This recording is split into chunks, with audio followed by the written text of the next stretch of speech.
This memory is going to stay forever. It was as if the sun fell out of the sky.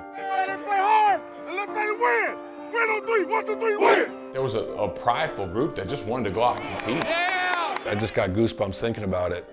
McCown with the ball. This will be the last play. McCown steps up, rolling far side. McCown throwing far side into the end zone, and the ball is caught!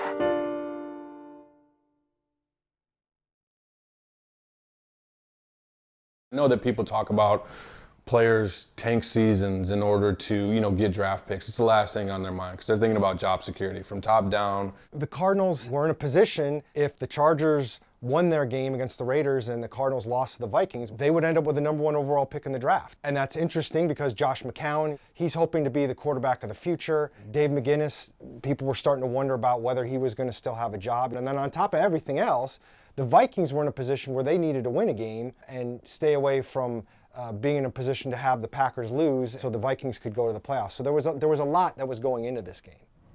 I think at that point we were just waiting for the season to get over and deep down hoping the Cardinals wouldn't win. So they got the number 1 pick. And knowing how good Eli Manning was, I know I wanted Eli Manning.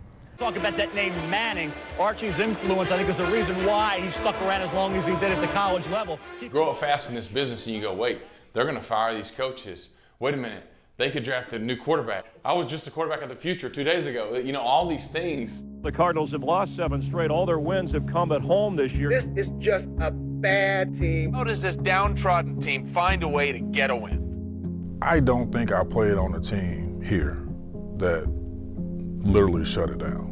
Just was like, we finna pack our bags, 1, 2, 3, Cancun. You don't want to be the laughing stock of the NFL. You want to be a team that be respected amongst your peers. You know that you're fighting, trying your best to do a good job, and why not against the Minnesota Vikings and keeping them out of the playoffs? People are going to remember that. Welcome to sun-splashed Sun Devil Stadium.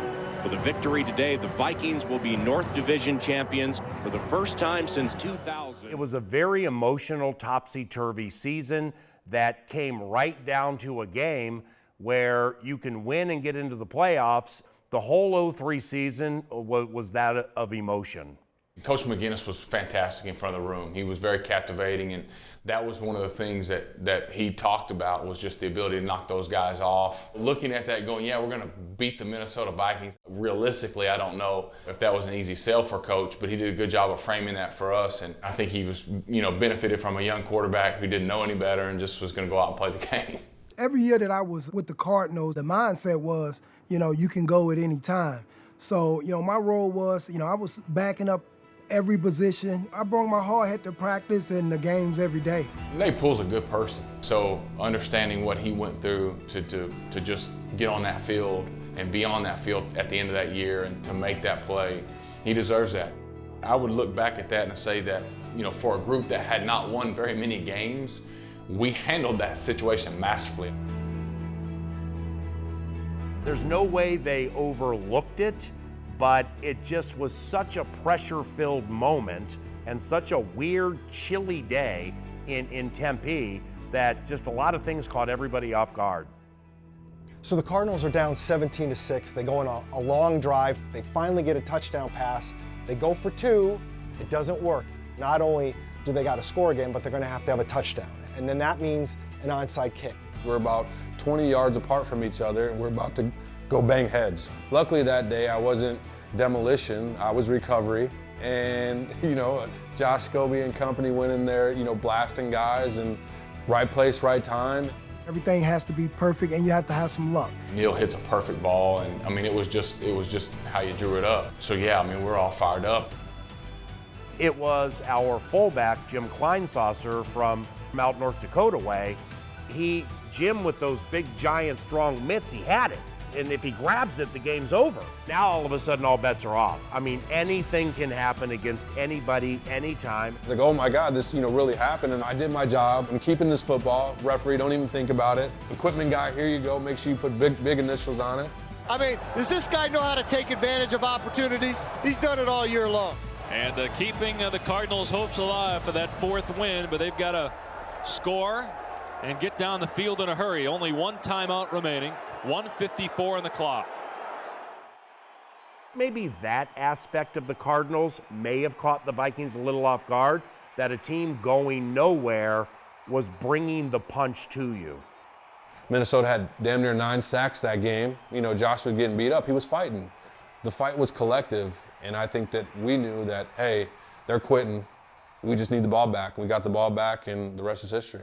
McCown under center, 4 receivers in. Quick drop for McCown, looking left. Pump fake, and McCown sacked. And the Cardinals forced to use their final timeout. It's a typical young quarterback sack to me. Reggie was kind of frazzled, probably expressing outwardly what I was feeling inwardly a little bit. But Emmitt Smith was gold, man. He was, kept us calm.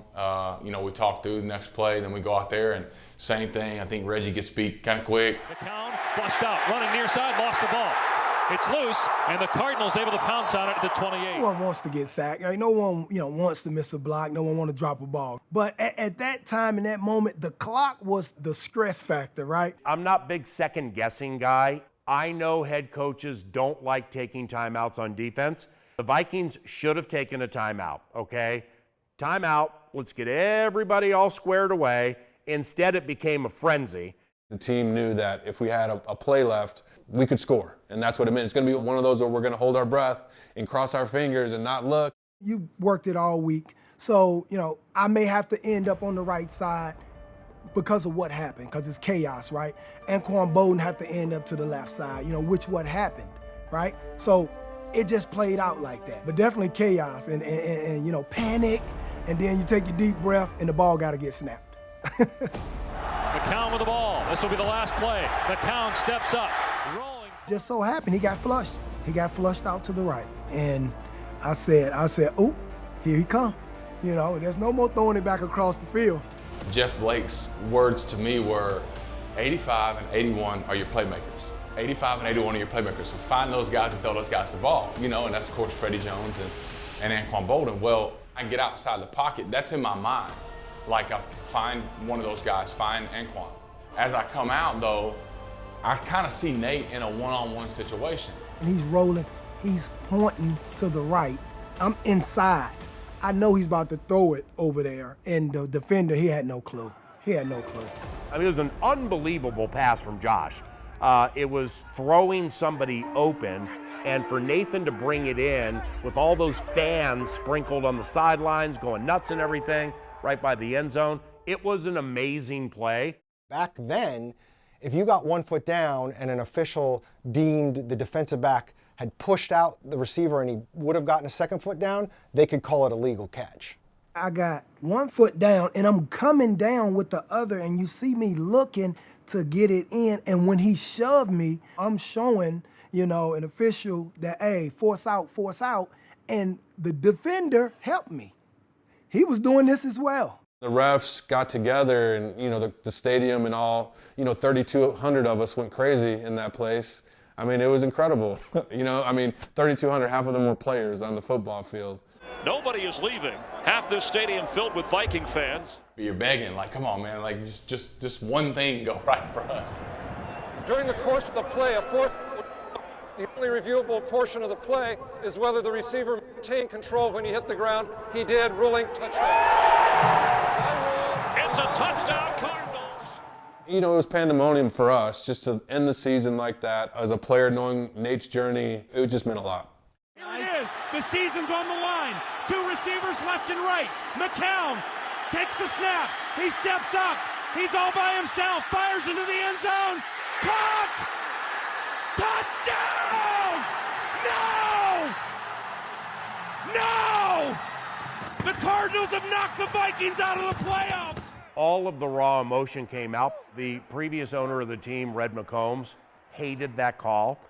He didn't let me know, but he let others know, some vice presidents here. So you don't script moments like that, and that's what came out. And I thought Paul handled it perfectly. Some people might say, it's not professional, but that's how the fans feeling. And the ball is caught! Touchdown Cardinals! Nate Paul, and the Cardinals win the game on the final play! And the Vikings are going home for the new year! We talked about the drama of the Vikings with a playoff position on the line. The Cardinals, perhaps with San Diego up by 7, getting the #1 draft pick. I think my reaction was, I was excited, but then wait a second. Is this really a good thing?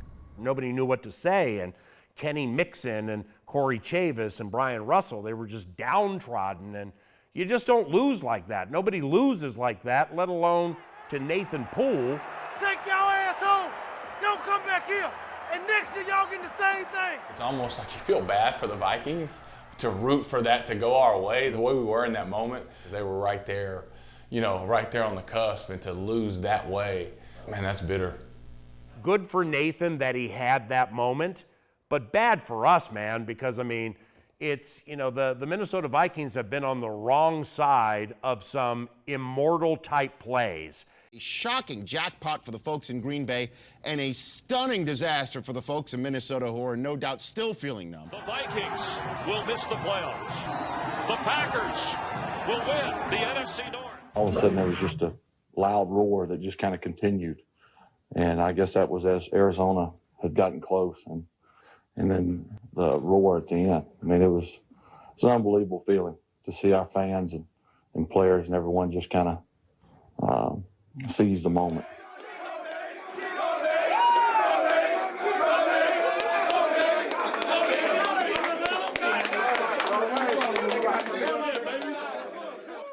People on the outside have no idea what it is that we do.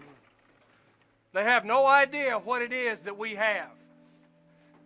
For all that we've been through, we never quit on each other. You've got my heart. When Nate Poole gave me this ball that he caught, what did I tell you last night? I cut this man 4 times. I cut him 4 times. And every time I did, he stood up in my office and hugged me and said, Mac, if you need me, I'll be back. And it was like, your last family hug. Emotionally, because, most of us felt like we let Dave down because, we didn't come up on the winning side of a lot of these games to keep him around, to keep that team together. Yeah, we weren't very good. We weren't a very good football team year in and year out, but we had people that cared. He understood in that moment that was probably, the last time or one of the last times he was going to address us as a group. And here we are, 20-something years later, still talking about it because it was such a cool moment to be in.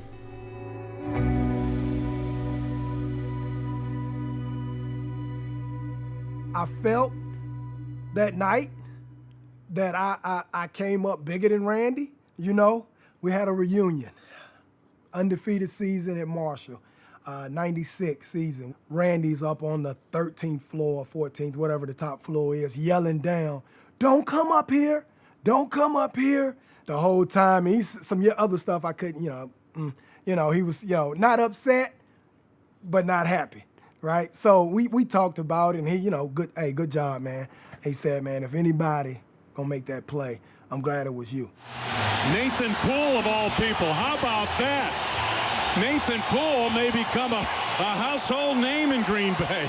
So not only were Packers fans in the city of Green Bay thrilled that the Packers got into the playoffs with the Vikings loss, but they treated Josh McCown and Nate Poole like their own heroes because of the role they played in knocking the Vikings out. So Nate Poole ended up getting an invitation to go watch the Packers host the Seahawks in the playoffs. The mayor, Jim Schmidt, actually calling Nate Poole and asking him if he wanted to come. Mayor Schmitz gave me a call, and I was like, oh, here we go. Stop calling my phone. Because I'm thinking it's a player, and I'm thinking that player's going to call me back and say, man, dude, what are you doing? Let's go out and watch a game or something, right? Then I got a call right back. It was the same number, and I'm like, okay. Hey, how you doing? This is Nate Poole. And he was like, hey, Nate, no, this is not a joke. This is Mayor Schmitz. I'd love to get you out to, and he's speed talking. I'd love to get you out to one of the games. I said, oh, no, I would love to come out. Dave McGinnis ends up getting fired anyways, even though they won the game because they had struggled all season. The Cardinals hired Denny Green, who ultimately chooses Josh McCown as a quarterback. The Cardinals fall to the 3rd pick, which becomes Larry Fitzgerald. And even beyond the Nathan Poole catch, does any of this happen if Damian Anderson doesn't get the onside kick? I don't want to say that I'm the reason why Larry Fitzgerald is a Hall of Famer in Arizona Cardinal, but I think that I'm a major part in the Cardinals, success over the years. So, it's just a feather in my cap. Me and Larry had that conversation, believe me, that he would have been the #1 overall pick. I was at home back in Minneapolis watching that game, and I did not like Nate Poole because I thought I had a chance to be the #1 pick, and I used to always mess with Nate about that. You think, hey, why not quarterback? Denny Green really is ecstatic about the potential of Josh McCown. Josh McCown played well in those last 4 games. The game against Minnesota, touchdown pass to Nate Poole, knocked the Vikings out of the playoff. He never said it outright, but it was like this thing of just like, you know, I'm going to make you my quarterback because of what he saw. That Minnesota game especially probably gave him enough to pass on one of those quarterbacks and to say, I'm going to take a guy like Larry. Then he said I would have been. That's what he told me. He told me I would have been. The consolation was probably the greatest player in Cardinals history and one of the greatest receivers of all time. So that's a special moment for me in my career as well. So it couldn't happen to a better guy. Nate's a good dude. And obviously, making the catch is going to always be the thing, you know. And like I tell people, hey, you can only do it one play at a time. I got you on that play.